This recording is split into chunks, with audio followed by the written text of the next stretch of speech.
Hello and welcome to another tutorial for more ICT. In this tutorial we're going to look into the part 2 of our working with transparent images with Paint and animators in Windows Form and C#. So what I've done in this project as well is I've added a little bit of a object-oriented programming principles into it, so where we create a windmill class and then we'll use that class to spawn different windmills onto the screen. Okay, let's take a look at how this one works. So if I just click on run, I have a Windows form with a sky background on there, and then as you can see it spawns in random positions these little windmills which are animating using the animator class. And then on top of the form it tells us how many windmills have been spawned, right? So right now we have got 17, 19, 21, right? So and each of them are being animated with true transparency. So although they are on top of each other, right, it doesn't quite block off the other object behind it, so it still animates with the true transparency on with the full background, and it actually has got a good frame rate, although there's about 37 different objects or 40 different objects from now onto the screen. Okay, so this is going to take us to the part 2 of the Paint and Animator class. So let's go ahead and make a new project. Before we start, make sure that you have downloaded the pictures. So the pictures that we need is the windmill GIF and then the sky background. So the pictures link is in the description. So download that, unzip that, and then we can get started on importing it into the project. Okay, so for now, let's create a new project here. I'm going to pick the Windows Form.net, and then I'm going to call this one spawn different windmills ICT. Okay. Click next. .NET 6 is fine. Okay, so now we have our empty project. So first thing we want to do is basically import the images. So I'm going to scroll up to the background image here for the form. Under the project resource file selected, click import. Okay, so from the folder where you extracted the images, select both of them and then click open. And then we're going to set the sky background as the main background for this image. For this project, and then instead of setting it to style, let's set it to stretch, so actually stretch it across.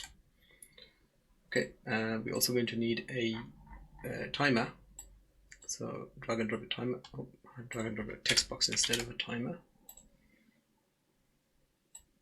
Drag and drop a timer here, let's call this one game timer, set the enable to true, and then set the interval to 20. Okay, and then if you click on the events here, I'm going to go here and say game timer event.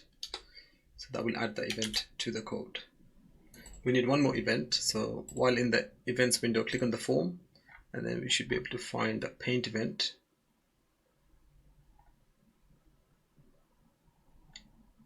Paint is here, yeah, and just say draw windmills event. Right, so that's going to be the draw windmills event, because that's all it's going to basically do, just to update the windmills onto the screen. We're going to need one more function here. We're going to call this one private void add windmills, and then we'll leave that one blank for now. So the windmills, the way we're going to position them is we're going to create a separate class for the windmills. Okay, so if you go to the Solutions Explorer right here, right click on add, say class. Okay, we're going to call this one windmill, like so, with the class selected there. Click add. So here we have a separate class for windmill. Okay, so right at the top here where it says using, so including the namespace here, we need to use using system.drawing, because we need to reference some of the images. Okay, so inside the class here, let's create a random. Okay, and then we're going to say public int position x. So it's very important to be using the public at the moment, because we need to access these values from outside the class. So if we just leave it as this, it's going to be seen as a private variable, so it's not going to be accessible from outside. Okay, so we need to keep that in mind. Okay, and then obviously we need another one for position y. Then we also need a public int for height, public int for width, okay, and a public image called windmill with a lowercase. Okay, so these are the variables that we need, and then let's create the constructor windmill. So the constructor is created with the same name as the class. Okay, so if you look at the constructor that we have in this one, which is form1, and this is part of the class called form1. Okay, so because our class is called windmill, we need to have exactly the same name as that.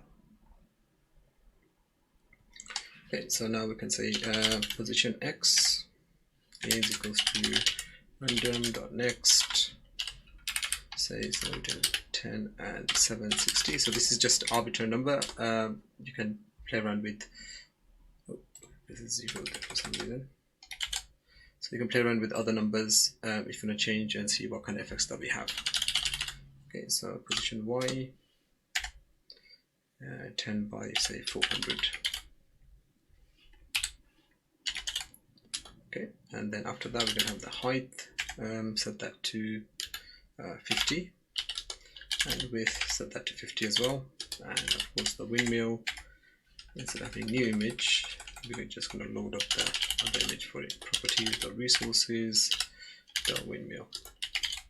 Okay, so you're just going to reference that image that we imported into the resources here. Okay, that's all we need for the windmill class. So now we have to go back to the main program where we need to collect all these windmill classes and spawn them or draw them back onto the screen.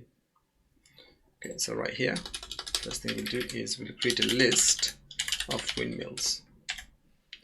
Okay, so this here is what the class is called. So we're creating a collection of the class inside of this one. All right, so we're going to call this one windmill collection equals to new list, and then do the brackets there. So at the moment this is an empty list. So as we spawn the windmills, we will add those dynamically to the list. Okay, so I'll call this that one called spawn time is equal to 20, and then we just call this one a temp time. So temp time is basically just going to be something that counts down based on that, right? So when it goes to 0, we'll add a windmill, and then it'll reset, and then it'll add another windmill right after that.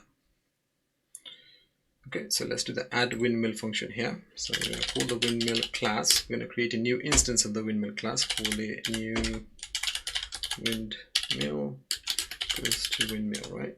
So when we're doing this right here, this is what's calling the constructor to say, okay, I'm loading up this new class with all of these things attached to it, right? So it's got the picture, it's got the height and width, and it's got the position x and y. And then what we're going to say is windmill collection to add new windmill. So that's basically going to add that new windmill that we created here into this collection. Okay, and right after that we also want to run a for loop. Basically this is where we need to put the animator's event, so the animator's event handler to the images. So say for I equals to 0, I less than windmill collection dot count. Okay, because this is inside the loop, we're going to have to say image animator dot animate.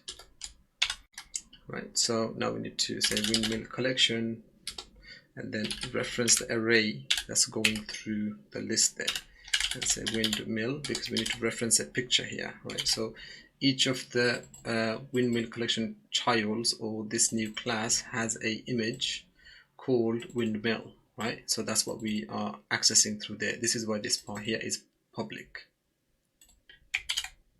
Okay, and then right after that we need to say this dot on frame change handler, right? So it's okay if it shows up as red for now. I'm just going to add the event. So if I hover over it and then it tells me show potential fixes, I'll just click on the first one there to add that event here. I need to delete that line from there so it doesn't throw an error. Okay, and inside of this one I'm just going to set this to invalidate. Okay, so it's just going to update the frame each time it updates.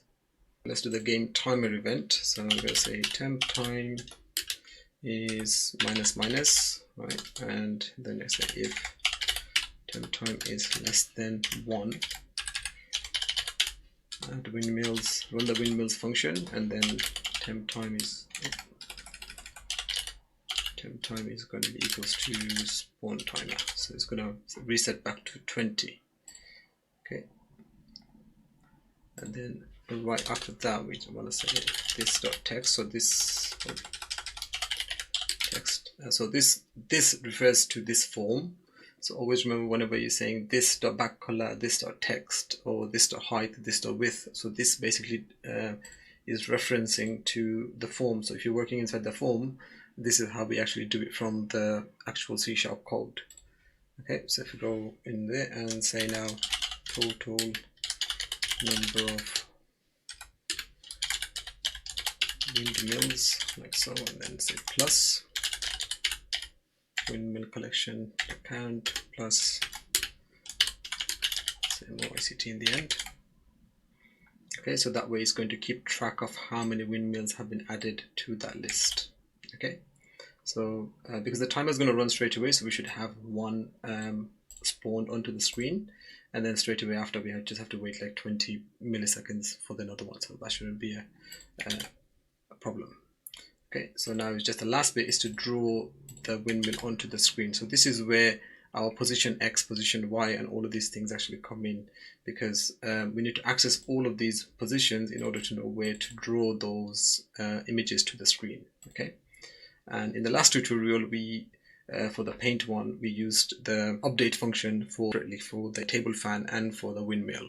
But in this one, because there's going to be so many of them inside the array, what we can do is we can simply just run the update frames function from the animator, and that will automatically update each of the windmills or each of the images that has an event handler attached to them. Okay, let me show you how this one works. So image animator dot update frames. So that's all we have to do for this. Okay, so if you leave it at that, that will automatically find that frame handler, and then it will just run this as part of it.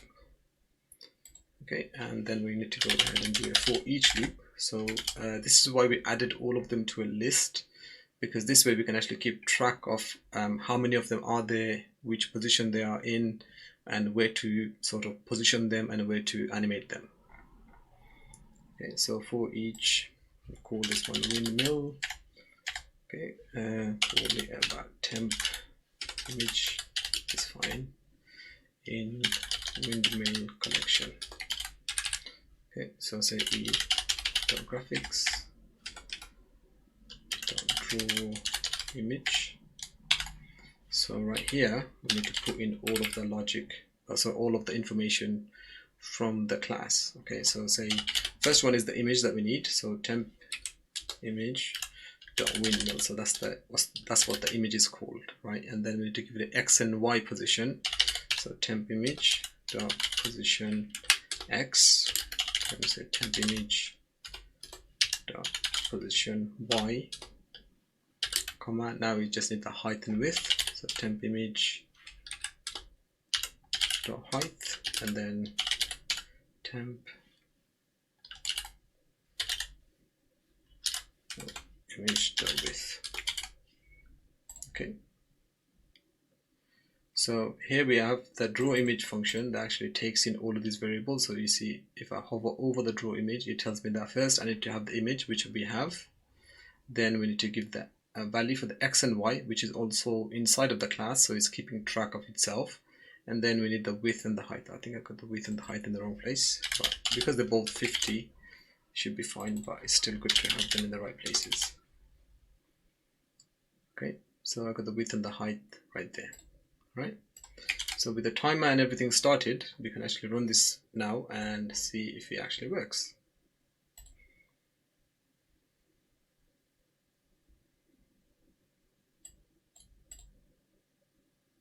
Okay, so see, it's very jittery at this point, and the jitteriness is because of the double buffer. So if we set the double buffer to true,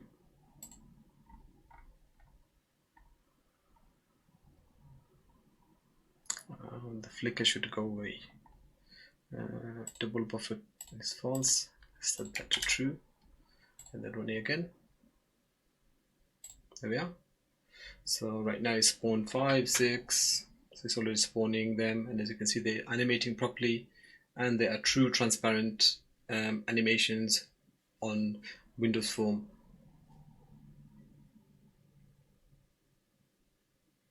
Okay, let's let a few more spawn up.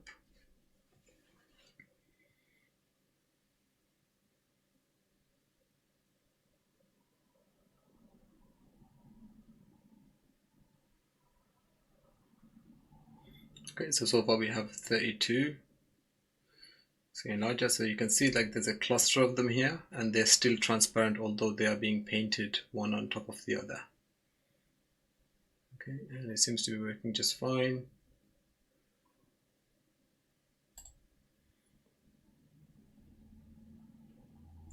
Okay, well, that's it for this tutorial. I hope you can use something like this in your own projects, and it does open up quite a lot of interesting ideas and interesting plans for like future projects for me.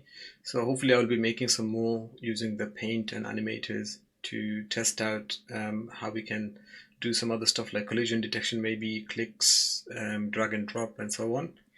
So yeah, stay tuned, and I will see you on the next one.